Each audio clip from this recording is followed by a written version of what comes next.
بسم اللہ الرحمن الرحیم۔ عید کی نماز میں 6 زائد تکبیریں ہیں، دونوں رکعتوں میں 3 تکبیریں، اور عید کی نماز پڑھنے کا طریقہ یہ ہے کہ سب سے پہلے 2 رکعت عید کی نماز کی نیت کریں کہ میں 2 رکعت عید کی واجب نماز پڑھتا ہوں۔ اس کے بعد تکبیر تحریمہ کہہ کر اپنے دونوں ہاتھوں کو کانوں تک اٹھائے اور ہاتھوں کو باندھ لے۔ اس کے بعد ثنا پڑھے۔ ثنا پڑھنے کے بعد 3 زائد تکبیریں کہنا ہے۔ پہلی تکبیر کے لیے اللہ اکبر کہتے ہوئے کانوں تک ہاتھ اٹھائے اور پھر ہاتھوں کو نیچے چھوڑ دے۔ اس کے بعد دوسری تکبیر کے لیے اللہ اکبر کہتے ہوئے دونوں ہاتھوں کو اٹھائے اور ہاتھوں کو چھوڑ دے۔ اس کے بعد تیسری تکبیر کے لیے اللہ اکبر کہتے ہوئے دونوں ہاتھوں کو کانوں تک اٹھائے اور پھر ہاتھ باندھ لے۔ اس کے بعد قرات شروع کرے، سورہ فاتحہ پڑھے، کوئی سورت پڑھے، اور اس کے بعد رکوع سجدہ اور پہلی رکعت مکمل ہوگی۔ دوسری رکعت میں پہلے قرات ہوگی، پھر رکوع میں جانے سے پہلے 3 زائد تکبیریں کہنا ہے۔ پہلی تکبیر کے لیے اللہ اکبر کہتے ہوئے دونوں ہاتھ کانوں تک اٹھائے اور ہاتھوں کو چھوڑ دیں۔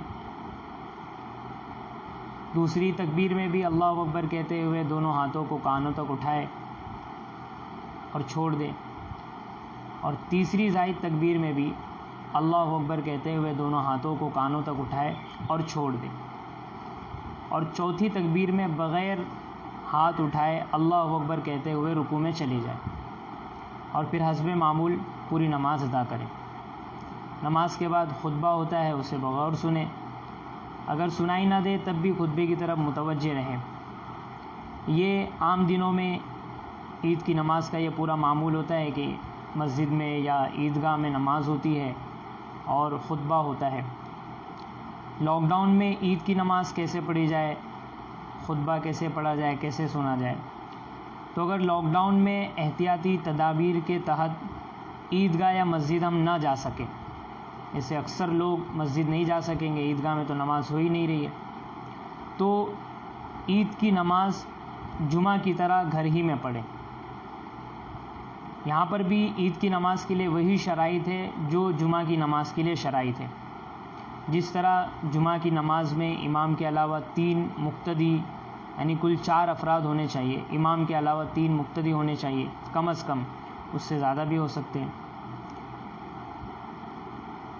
تو اسی طرح عید کی نماز کے لیے بھی کم از کم 4 افراد ہونے چاہیے۔ عید کی نماز میں اذان اور اقامت نہیں ہے، بغیر اذان اور بغیر اقامت کی نماز پڑھی جاتی ہے۔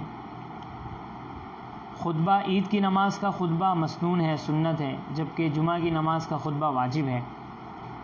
تو اگر خطبہ دیا جائے تو بہت اچھا، سنت ادا ہو جائے گی، اور اگر مجبوری ہے، کوئی خطبہ دینے والا نہیں ہے، خطبہ پڑھنا نہیں آتا ہے یا خطبہ موجود نہیں ہے، تو صرف عید کی نماز پڑھ لے، مجبوراً خطبہ چھوڑنے کی بھی گنجائش ہے۔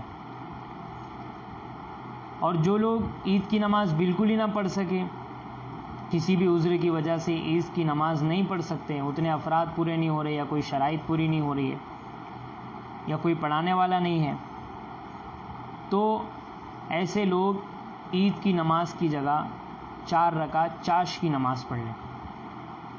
یہ 4 رکعت چاشت کی نماز ایک ساتھ بھی پڑھ سکتے ہیں، 4 رکعت ایک ساتھ بھی پڑھ سکتے ہیں، اور 2 رکعت کر کے بھی پڑھ سکتے ہیں۔ اللہ اعلم۔